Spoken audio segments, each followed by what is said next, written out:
You understand what I'm saying? You know, if they want to apply to bring her back here, fine. But once she gets pregnant, she goes home. If they are a married couple and they came here together, once the wife gets pregnant, they go home. Sort out your stuff, put your baby, do whatever you got to do over there, and then you could come back if the people still need you. And that's on work permit. But we are too slack. Too slack. And so here it is. We giving these people all these rights, and they are killing our sons. The last two murders, the last two shootings in Harper Island were done by Haitians in the Bahamas. They're killing them out the Bahamas and in the Bahamas. Hello? We have all these different reports with these Haitians committing these heinous crimes in our country. We ain't getting enough, because we don't have enough. We ain't getting enough trouble for child hell. We're not catching enough hell from our own sons. So we need somebody else's sons to come do it for us. Make this make sense. And labor, the Department of Labor is just as complicit. The Department of Labor, the Department of Immigration, all of them are complicit because, watch this. This week, one of the PLP aspirants talked about how we have 2 farms in North Eleuthera. And the persons who own the farms got work permits for 1,500 Haitians.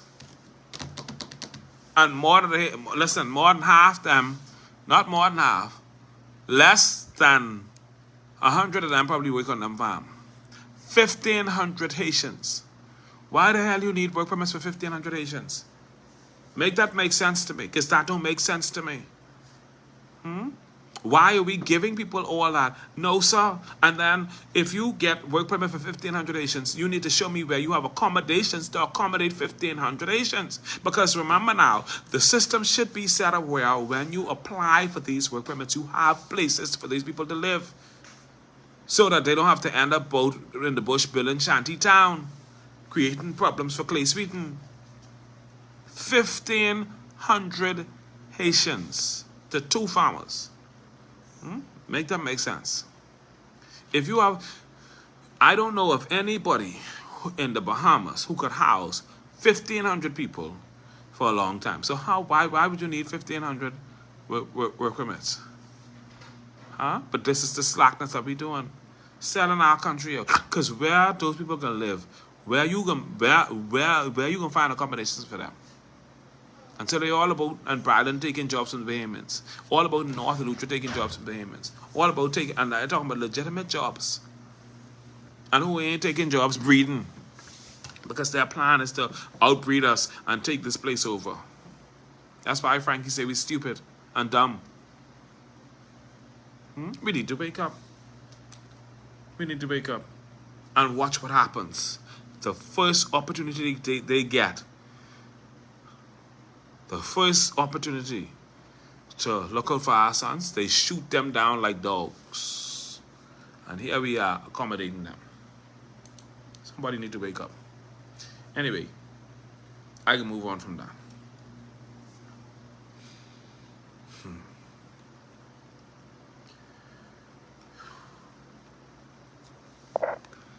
This week, we had a battle going on between Lyle Bethel and Sebastian. It wasn't really more of a battle. It wasn't really much of a battle because Sebastian didn't really get into this fray per se. He responded, and that was it.